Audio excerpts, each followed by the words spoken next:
या कुन्देन्दुतुषारहारधवला या शुभ्रवस्त्रावृता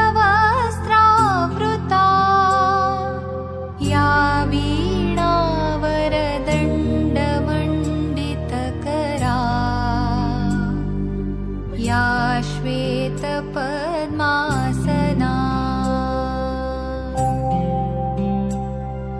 या ब्रह्माच्युतशङ्करप्रभृतिभिः देवैः सदा वन्दिता सा मां पातु सरस्वती भगवती निःशेषजाड्यापहा। ब्रह्मणा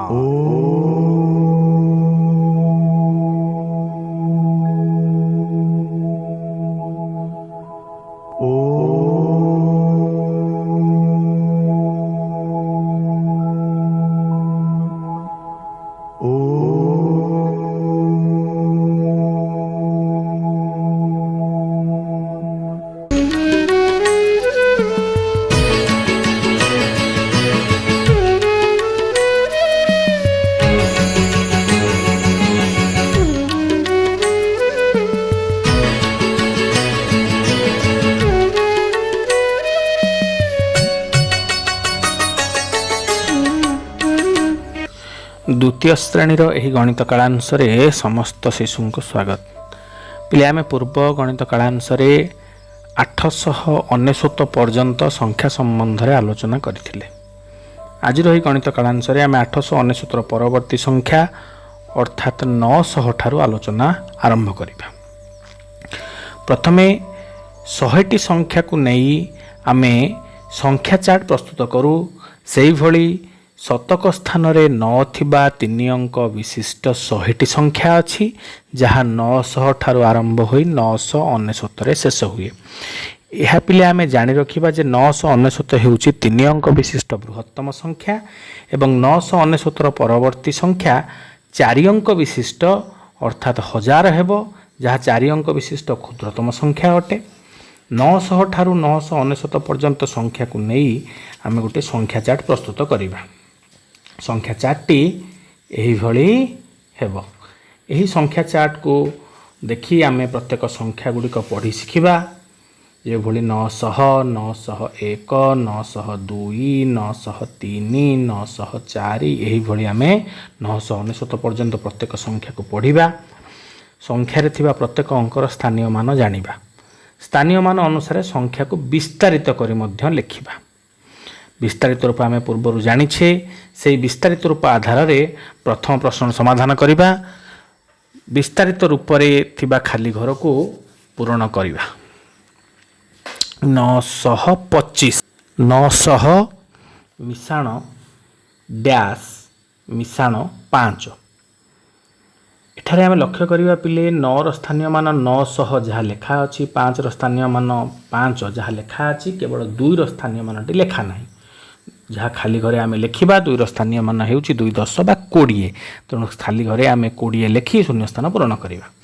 परवर्ती प्रश्न अछि 900 मिशाण 40 मिशाण 1 समान डैश एठारे संक्षिप्त रूप में प्रकाश करिबा। विस्तारित रूप दिया जाइछि शतक स्थान रे 9 दशक स्थान रे 4 और एकक स्थान रे 1 थिबा संख्याटी 941 हेबो। तेणु विस्तारित रूपर संक्षिप्त रूप 941 अटे। परवर्ती प्रश्न 986 डैश मिशाण 80 मिशाण 6 एठारे 8 और 6 रो स्थानीय मान आमको लिखा जाइछि। 8 रो स्थानीय मान 80 6 रो स्थानीय मान 6 मात्र 9 रो स्थानीय मान लिखा जाई नाही। 9 रो स्थानीय मान आमे शून्य स्थान रे बा खाली घरे लिखिबा। 9 रो स्थानीय मान हेउछि 900 तेणु शून्य स्थान रे 900 लिखि शून्य स्थान टी पूर्ण करिबा। परवर्ती प्रश्न विस्तारित रूप को संक्षिप्त रूप प्रकाश करिबा। 900 मिशाण 4 10 मिशाण 1 1 एठारे शतक स्थान रे 9 रहिबो कारण 900 अछि। 4 10 अर्थात दशक स्थान रे 4 रहिबो एवं एकक स्थान रे 1 रहिबो संख्याटी हेबो 941। परवर्ती प्रश्न 978 समान 900 मिशाण 70 मिशाण डैश ଏଠାରେ 978 9ର ସ୍ଥାନୀୟ ମାନ 900 ଯାହା ଲେଖା ଅଛି, 7ର ସ୍ଥାନୀୟ ମାନ 70 ତାହା ମଧ୍ୟ ଲେଖା ଅଛି। ଖାଲି ଘରେ ଆମେ 8ର ସ୍ଥାନୀୟ ମାନ ଅର୍ଥାତ୍ 8 ଲେଖି ଶୂନ୍ୟ ସ୍ଥାନଟିକୁ ପୂରଣ କରିବା। ପରବର୍ତ୍ତୀ ପ୍ରଶ୍ନ 943 ସମାନ 9 ଡ୍ୟାସ୍ ମିଶାଣ 4 ଡ୍ୟାସ୍ ମିଶାଣ 3 ଡ୍ୟାସ୍। ଏଠାରେ ବି ଲକ୍ଷ୍ୟ କରିବା 9ର ସ୍ଥାନୀୟ ମାନ ହେଉଛି 900, ତେଣୁ ଖାଲି ଘରେ 100 ଲେଖିବା। 4ର ସ୍ଥାନୀୟ ମାନ 4 10, 4 ଲେଖା ଅଛି, ଖାଲି ଘରେ ଆମେ 10 ଲେଖିବା। 3ର ସ୍ଥାନୀୟ ମାନ 3 1, ତେଣୁ ଖାଲି ଘରେ 1 ଲେଖିବା। ଏଇଭଳି ଲେଖି ଆମେ ଶୂନ୍ୟ ସ୍ଥାନ ପୂରଣ କରିବା। ପରବର୍ତ୍ତୀ ପ୍ରଶ୍ନ ଅଛି 993 ସମାନ ଡ୍ୟାସ୍ 100 ମିଶାଣ ଡ୍ୟାସ୍ 10 ମିଶାଣ ଡ୍ୟାସ୍ 1। ଏଠାରେ ଶତକ ସ୍ଥାନରେ 9 ଅଛି, ତେଣୁ 9 ଲେଖିବା 900। ଦଶକ ସ୍ଥାନରେ ବି 9 ଅଛି, ତେଣୁ 9 10। ଏକକ ସ୍ଥାନରେ 3 ଅଛି, ତେଣୁ 3 1। କେବଳ ସଂଖ୍ୟା ଗୁଡ଼ିକ ଲେଖିବା 100 10 1 ଆମକୁ ଲେଖା ଅଛି। ଏଇଭଳି ଆମେ ସଂଖ୍ୟାର ବିସ୍ତାରିତ ରୂପ ଓ ସଂକ୍ଷିପ୍ତ ରୂପରେ ଶୂନ୍ୟସ୍ଥାନ ପୂରଣ କଲେ। ପରବର୍ତ୍ତୀ ପ୍ରଶ୍ନ ଅଛି ଆବାକସରେ ଥିବା ଗୋଲି ଗଣି ସଂଖ୍ୟା ଲେଖିବା। ବହୁତ ସହଜ କାମ ଅଛି। ଆବାକସରେ ପ୍ରତ୍ୟେକ ଘରେ ଯେତିକିଟି ଗୋଲି ଅଛି, କେବଳ ଗୋଲି ଗୁଡ଼ିକ ଗଣି ତା ତଳେ ସେହି ଅଙ୍କ ଲେଖିବା। ପ୍ରଥମ ଆବାକସଟିକୁ ଲକ୍ଷ୍ୟ କର। ଏହି ଆବାକସର ଶତକ ସ୍ଥାନରେ କେତୋଟି ଗୋଲି ଅଛି? 9ଟି ଗୋଲି, ତେଣୁ ଶତକ ସ୍ଥାନରେ 9 ଲେଖିବା। ଦଶକ ସ୍ଥାନରେ 3ଟି ଗୋଲି, ତେଣୁ ଦଶକ ସ୍ଥାନରେ 3 ଲେଖିବା ଏବଂ ଏକକ ସ୍ଥାନରେ 6ଟି ଗୋଲି, ଏକକ ସ୍ଥାନରେ 6 ଲେଖିବା। ସଂଖ୍ୟାଟି ହେବ 936। ଏହି ଆବାକସ 936କୁ ଦର୍ଶାଉଛି। ଏହି ଆବାକସଟିକୁ ଲକ୍ଷ୍ୟ କର। ଶତକ ସ୍ଥାନରେ 9ଟି ଗୋଲି, ଦଶକ ସ୍ଥାନରେ କୌଣସି ଗୋଲି ନାହିଁ। ଶତକ ସ୍ଥାନରେ 9ଟି ଗୋଲି ଥିବାରୁ ଆମେ ଶତକ ସ୍ଥାନରେ 9 ଲେଖିବା। ଦଶକ ସ୍ଥାନରେ କୌଣସି ଗୋଲି ନାହିଁ, ଅର୍ଥାତ୍ ସେଠାରେ 0 ଲେଖିବା। ଏକକ ସ୍ଥାନରେ କେତୋଟି ଗୋଲି ଅଛି ଗଣିଦିଅ? 3ଟି ଗୋଲି, ତାହେଲେ ଏକକ ସ୍ଥାନରେ 3 ଲେଖିବା। ବର୍ତ୍ତମାନ କୁହ ଏହି ଆବାକସଟି କେଉଁ ସଂଖ୍ୟାକୁ ଦର୍ଶାଇଲା?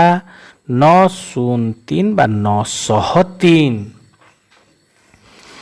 ଏହି ଆବାକସଟିକୁ ଲକ୍ଷ୍ୟ କର। ଏଠାରେ ଶତକ ସ୍ଥାନରେ କେତୋଟି ଗୋଲି ଅଛି? 9ଟି ଗୋଲି।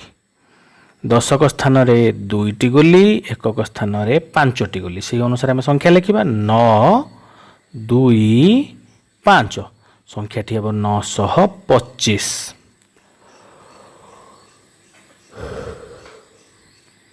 ଏହି ଆବାକସଟିକୁ ଲକ୍ଷ୍ୟ କର। ଏଠାରେ ଶତକ ସ୍ଥାନରେ 9ଟି ଗୋଲି ଅଛି, ତେଣୁ ଶତକ ସ୍ଥାନରେ 9 ଲେଖିବା। ଦଶକ ସ୍ଥାନରେ ଗୋଟିଏ ଗୋଲି ଅଛି, ତେଣୁ ଦଶକ ସ୍ଥାନରେ 1। ଏକକ ସ୍ଥାନରେ ମଧ୍ୟ 9ଟି ଗୋଲି ଅଛି, ଏକକ ସ୍ଥାନରେ ମଧ୍ୟ 9 ଲେଖିବା। 9 1 9, ସଂଖ୍ୟାଟି 919 ହେବ। ତାହେଲେ ଏହି ଆବାକସଟି କେଉଁ ସଂଖ୍ୟାକୁ ଦର୍ଶାଉଛି? 919। ବର୍ତ୍ତମାନ ଏହି ଆବାକସଟିକୁ ଲକ୍ଷ୍ୟ କର। ଏଠାରେ ଶତକ ସ୍ଥାନରେ 9ଟି ଗୋଲି, ଦଶକ ସ୍ଥାନରେ 5ଟି ଗୋଲି, ଏକକ ସ୍ଥାନରେ କୌଣସି ଗୋଲି ନାହିଁ। ସେହି ଅନୁସାରେ ଆମେ ସଂଖ୍ୟା ଲେଖିବା 9 5 0 950। ଏହି ଆବାକସଟି 950କୁ ଦର୍ଶାଉଛି। ଯେଉଁଭଳି ଆମେ ଆବାକସର ଗୋଲି ଗଣି ସଂଖ୍ୟା ଦର୍ଶାଇଲେ, ସେହିଭଳି ଆବାକସରେ ଆମେ ଗୋଲି ଗଳାଇବା, ଅର୍ଥାତ୍ ସଂଖ୍ୟାକୁ ଦେଖିବା, ସଂଖ୍ୟା ଅନୁସାରେ ଆବାକସରେ ଗୋଲି ଗଳାଇ ତାକୁ ସଜାଇବା। ପ୍ରଥମ ଆବାକସଟିକୁ ଲକ୍ଷ୍ୟ କର। ଏଠାରେ ଆମେ 936କୁ ସଜାଇବା। 936ର ଶତକ ସ୍ଥାନରେ 9 ଅଛି, ତେଣୁ 9ଟି ଗୋଲି ଗଳାଇବା। ଦଶକ ସ୍ଥାନରେ 3 ଥିବାରୁ 3ଟି ଗୋଲି ଏବଂ ଏକକ ସ୍ଥାନରେ 6 ଥିବାରୁ 6ଟି ଗୋଲି ଗଳାଇବା। ଏହି ସଂଖ୍ୟାଟି କେତେ ଅଛି? 964, ଯାହାକୁ ଆମେ ଆବାକସରେ ଦର୍ଶାଇବା। ତେଣୁ ଶତକ ସ୍ଥାନରେ 9ଟି ଗୋଲି ଗଳାଇବା। ଦଶକ ସ୍ଥାନରେ କେତୋଟି ଗୋଲି ଗଳାଇବା? ଦଶକ ସ୍ଥାନରେ 6 ଅଛି, ତେଣୁ 6ଟି ଗୋଲି ଏବଂ ଏକକ ସ୍ଥାନରେ 4 ଥିବାରୁ 4ଟି ଗୋଲି ଗଳାଇବା। ଏଇଭଳି 964କୁ ଆମେ ଆବାକସରେ ଦର୍ଶାଇ ପାରିବା। ପରବର୍ତ୍ତୀ ସଂଖ୍ୟାଟି କେତେ ଅଛି? 982। ଏଠାରେ ଶତକ ସ୍ଥାନରେ କେତୋଟି ଗୋଲି ଗଳାଇବା? 9 ଅଛି, ତେଣୁ 9ଟି ଗୋଲି। ଦଶକ ସ୍ଥାନରେ 8 ଥିବାରୁ 8ଟି ଗୋଲି ଏବଂ ଏକକ ସ୍ଥାନରେ 2 ଥିବାରୁ 2ଟି ଗୋଲି ଗଳାଇ ଆବାକସରେ ଦର୍ଶାଇ ପାରିବା 982କୁ ଏଇଭଳି। ପରବର୍ତ୍ତୀ ସଂଖ୍ୟା 987। ଏଠାରେ ଶତକ ସ୍ଥାନରେ 9 ଅଛି, ତେଣୁ ଶତକ ସ୍ଥାନରେ 9ଟି ଗୋଲି ଗଳାଇବା। ଦଶକ ସ୍ଥାନରେ 8 ଥିବାରୁ 8ଟି ଗୋଲି, ଏକକ ସ୍ଥାନରେ 7 ଅଛି, ତେଣୁ 7ଟି ଗୋଲି ଗଳାଇବା। ହଁ, ବର୍ତ୍ତମାନ ଦେଖିଲ ଏ ଆବାକସଟି କେଉଁ ସଂଖ୍ୟାକୁ ଦର୍ଶାଇଲା? 987। ସେହିଭଳି 905କୁ ଆବାକସରେ ଦର୍ଶାଇବା। 905 ଶତକ ସ୍ଥାନରେ 9 ଅଛି, ତେଣୁ 9ଟି ଗୁଲି ଗଳାଇବା। ଦଶକ ସ୍ଥାନରେ 0 ଅଛି, ଦଶକ ସ୍ଥାନରେ ତେଣୁ କୌଣସି ଗୁଲି ଗଳାଇବା ନାହିଁ, 0 ଅର୍ଥାତ୍ କିଛି ନାହିଁ। ଏକକ ସ୍ଥାନରେ 5 ଥିବାରୁ 5ଟି ଗୁଲି ଗଳାଇବା। ଠିକ୍ ଅଛି, ତାହେଲେ ଦେଖ ବର୍ତ୍ତମାନ ପିଲେ ଏହି ଆବାକସଟି କେଉଁ ସଂଖ୍ୟାକୁ ଦର୍ଶାଇଲା? 905। ବର୍ତ୍ତମାନ ଆମେ ପରବର୍ତ୍ତୀ ସଂଖ୍ୟା ଲେଖିବା। ପରବର୍ତ୍ତୀ ସଂଖ୍ୟା ଲେଖିବା ପାଇଁ ସହଜ ଉପାୟ ହେଲା ଏକକ ସ୍ଥାନକୁ ଦେଖି ଏକକ ସ୍ଥାନ ଅଙ୍କରେ ଆମେ ପରବର୍ତ୍ତୀ ଅଙ୍କ ଲେଖିବା। ଏକକ ସ୍ଥାନରେ 1 ଠାରୁ 8 ପର୍ଯ୍ୟନ୍ତ ଅଙ୍କ ଥିଲେ ଆମେ ତାର ପରବର୍ତ୍ତୀ ଅଙ୍କ ଲେଖିପାରିବା। ଯଦି ଏକକ ସ୍ଥାନରେ 9 ଥିବ ତେବେ ଏକକ ସ୍ଥାନରେ 0 ଲେଖି ଆମେ ଦଶକ ଅଙ୍କର ପରବର୍ତ୍ତୀ ଅଙ୍କ ଲେଖିବା। ଯଦି ଏକକ ଦଶକ ସ୍ଥାନରେ 9 ଅଛି, ଉଭୟ ସ୍ଥାନରେ 0 ଲେଖି ଶତକ ଅଙ୍କକୁ 1 ବଢ଼ାଇ ପରବର୍ତ୍ତୀ ସଂଖ୍ୟା ଲେଖିପାରିବା। 907 7 ଅଛି, 7ର ଏକକ ସ୍ଥାନରେ 7 ଥିବାରୁ 7ର ପରବର୍ତ୍ତୀ ସଂଖ୍ୟା 8, ତେଣୁ 908 ହେବ ପରବର୍ତ୍ତୀ ସଂଖ୍ୟା। ସେହିଭଳି 959, ତାର ପରବର୍ତ୍ତୀ ସଂଖ୍ୟା 960। ଏକକ ସ୍ଥାନରେ 9 ଥିବାରୁ ଏକକ ସ୍ଥାନରେ 0 ଲେଖିବା, ଦଶକ ସ୍ଥାନକୁ 1 ବଢ଼ାଇବା। ଦଶକ ସ୍ଥାନରେ 5 ଅଛି, 5ରୁ 1 ବଢ଼ାଇ 6 ଲେଖିବା, ତେଣୁ 960 ହେବ। ସେହିଭଳି 919ର ପରବର୍ତ୍ତୀ ସଂଖ୍ୟା 920। 993ର ପରବର୍ତ୍ତୀ ସଂଖ୍ୟା 994। 935ର ପରବର୍ତ୍ତୀ ସଂଖ୍ୟା 936। 989, ତାର ପରବର୍ତ୍ତୀ ସଂଖ୍ୟା କେତେ ହେବ? 990। 949ର ପରବର୍ତ୍ତୀ ସଂଖ୍ୟା 950। 900ର ପରବର୍ତ୍ତୀ ସଂଖ୍ୟା 901 ହେବ। ପରବର୍ତ୍ତୀ ସଂଖ୍ୟା ଲେଖିବା ପାଇଁ ପିଲେ ମଧ୍ୟ ଯଦି ନ ଜାଣିପାରିବା ତାହେଲେ ଗୋଟେ ସଂଖ୍ୟାରେ 1 ଯୋଗ କରି ଆମେ ତାର ପରବର୍ତ୍ତୀ ସଂଖ୍ୟା ନିର୍ଣ୍ଣୟ କରିପାରିବା। ସେହିଭଳି ପୂର୍ବବର୍ତ୍ତୀ ସଂଖ୍ୟା, କୌଣସି ସଂଖ୍ୟାରୁ 1 ବିୟୋଗ କଲେ ଆମେ ତାର ପୂର୍ବବର୍ତ୍ତୀ ସଂଖ୍ୟା ପାଉ। 9 ଠାରୁ 1 ପର୍ଯ୍ୟନ୍ତ ଯଦି ଅଙ୍କ ଥିବ ଏକକ ସ୍ଥାନରେ ତାହେଲେ ଏକକ ସ୍ଥାନର ସେହି ଅଙ୍କକୁ 1 କମାଇ ଆମେ ପୂର୍ବବର୍ତ୍ତୀ ସଂଖ୍ୟା ଲେଖିପାରିବା। ଯଦି ଏକକ ସ୍ଥାନରେ 0 ଥିବ ତାହେଲେ ଏକକ ସ୍ଥାନରେ 9 ଲେଖି ଦଶକ ଅଙ୍କକୁ 1 କମାଇବା। ଯଦି ଏକକ ଦଶକ ଉଭୟ ସ୍ଥାନରେ 0 ଥିବ ଉଭୟ ସ୍ଥାନରେ 9 ଲେଖି ଶତକ ଅଙ୍କକୁ 1 କମାଇବା। ଏହିଭଳି ଆମେ ପୂର୍ବବର୍ତ୍ତୀ ସଂଖ୍ୟା ଦେଖିକରି ନିର୍ଣ୍ଣୟ କରିପାରିବା। 910ର ପୂର୍ବବର୍ତ୍ତୀ ସଂଖ୍ୟା, ଏକକ ସ୍ଥାନରେ 0 ଅଛି, ତେଣୁ ଏକକ ସ୍ଥାନରେ 9 ଲେଖିବା, ଦଶକ ଅଙ୍କକୁ 1 କମାଇବା। ଦଶକ ଅଙ୍କ 1 ଅଛି ତାକୁ 0 କରିବା, 909 ଅର୍ଥାତ୍ 909 ହେବ। ସେହିଭଳି 990ର ପୂର୍ବବର୍ତ୍ତୀ ସଂଖ୍ୟା 989। 930ର ପୂର୍ବବର୍ତ୍ତୀ ସଂଖ୍ୟା 929। 999ର ପୂର୍ବବର୍ତ୍ତୀ ସଂଖ୍ୟା 998। 953ର ପୂର୍ବବର୍ତ୍ତୀ ସଂଖ୍ୟା 952। 909ର ପୂର୍ବବର୍ତ୍ତୀ ସଂଖ୍ୟା 908। 968ର ପୂର୍ବବର୍ତ୍ତୀ ସଂଖ୍ୟା 967। 933ର ପୂର୍ବବର୍ତ୍ତୀ ସଂଖ୍ୟା 932 ହେବ। ପୂର୍ବବର୍ତ୍ତୀ ସଂଖ୍ୟା ନିର୍ଣ୍ଣୟ କରିବା ପାଇଁ ଯେଉଁ ସ୍ଥାନରେ ଆମେ ଜାଣି ନପାରିବା 1 ବିୟୋଗ କରି ଆମେ ଅତି ସହଜରେ ପୂର୍ବବର୍ତ୍ତୀ ସଂଖ୍ୟା ପାଇପାରିବା। ବର୍ତ୍ତମାନ ମଝି ସଂଖ୍ୟା ଲେଖିବା। ମଝି ସଂଖ୍ୟା ଲେଖିବା ସମୟରେ ସଂଖ୍ୟା ଦର୍ଶାଯାଇଥିବା ସଂଖ୍ୟା ଦୁଇଟି କେଉଁ କ୍ରମରେ ଅଛି ଲକ୍ଷ୍ୟ କରିବା। ଯଦି ଊର୍ଦ୍ଧ୍ୱ କ୍ରମରେ ଥିବ ତାହେଲେ ବାମ ପଟ ସଂଖ୍ୟାର ପର ସଂଖ୍ୟା ବା ଡାହାଣ ପଟ ସଂଖ୍ୟାର ପୂର୍ବ ସଂଖ୍ୟା ଲେଖିବା। ଯଦି ଅଧ କ୍ରମରେ ଥିବ ବାମ ପଟ ସଂଖ୍ୟାର ପୂର୍ବ ସଂଖ୍ୟା ବା ଡାହାଣ ପଟ ସଂଖ୍ୟାର ପର ସଂଖ୍ୟା ଲେଖିବା। 903, 905ର ମଝି ସଂଖ୍ୟା ଏଠାରେ ଊର୍ଦ୍ଧ୍ୱ କ୍ରମରେ ଅଛି, ତେଣୁ 903ର ପର ସଂଖ୍ୟା 904 ଲେଖି ଆମେ ମଝି ସଂଖ୍ୟା ପାଇପାରିବା।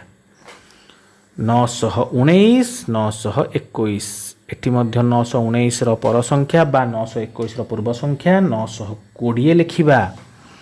950, 948, ଏଇଠାରେ ପିଲା ଲକ୍ଷ୍ୟ କର ଏଠାରେ ଅଧକ୍ରମରେ ଅଛି, ତେଣୁ 950ର ପୂର୍ବ ସଂଖ୍ୟା ବା 948ର ପର ସଂଖ୍ୟା 949 ଲେଖି ମଝି ସଂଖ୍ୟାଟି ପୂରଣ କରିବା। 909, 911, ଏହା ଊର୍ଦ୍ଧ୍ୱ କ୍ରମରେ ଅଛି, ତେଣୁ 909ର ପର ସଂଖ୍ୟା 910 ଲେଖିବା। 949, 951, ଏଠି ମଧ୍ୟ ସଂଖ୍ୟା ଗୁଡ଼ିକ ଊର୍ଦ୍ଧ୍ୱ କ୍ରମରେ ଅଛି, ତେଣୁ 949ର ପର ସଂଖ୍ୟା 950 ଲେଖିବା।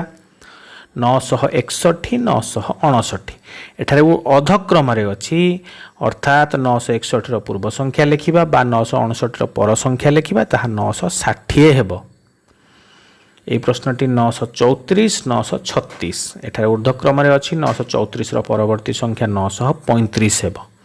996 998 मझी संख्या 997 हेब 999 और 997 मझी संख्या 998 हेब एठार अधक्रम अच्छी तेणु 999 पूर्व संख्या बा 997 पर संख्या लिखा। बर्तमान आम दुईटी संख्या को तुलना करी बड़ सान बा समान चिन्ह देबा। प्रथमे संख्या दुईटी को तुलना करने हेले संख्यार अंक मान गणिबा। जदि अंक संख्या समान थाए तेबे बाम पटर संख्यार स्थानीय मान अनुसार क्रमश डाहाण को तुलना करी जिबा। 935 953 एठार लक्ष्य कर पे उभय संख्या 3 अंक विशिष्ट और उभय संख्यार शतक स्थान में 9 अच्छी। दशक स्थान को देखा दशक स्थान में 935 3 953 5 3 5 ठार सान अटे तेणु 935 क्षुद्रतर 953 तेणु क्षुद्रतर बा सान चिन्ह देबा। से अनुसार आम क्रमश तुलना करवा 936 946 एठारे मध्य उभय संख्या 3 अंक विशिष्ट उभय संख्यार शतक स्थान में 9 अच्छी। दशक स्थान को तुलना कले 3 4 ठार सान तेणु ये सान चिन्ह देवा। 947 974 एठारे उभय संख्या 3 अंक विशिष्ट उभय संख्यार शतक स्थान में 9 अच्छी। 4 7 ठार सान ये आम सान चिन्ह देवा।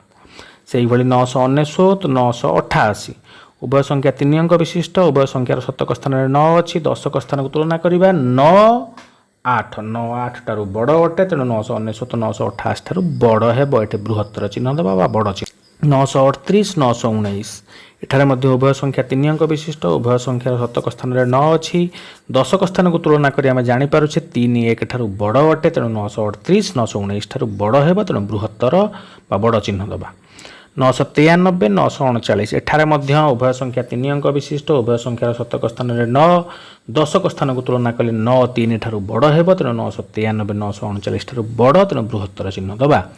950 950 एठारे लक्ष्य कर उभय संख्या 3 अंक विशिष्ट उभय संख्यार शतक दशक एकक स्थान अंक 3टी जाक सामान अच्छी तेणु एठारे सामान चिन्ह देवा। परवर्ती प्रश्न 999 999 एठारे मध्य उभय संख्या सामान अच्छी। बाम पटे जो 3टी अंक अच्छी डाहाण पटे से 3टी अंक अच्छी।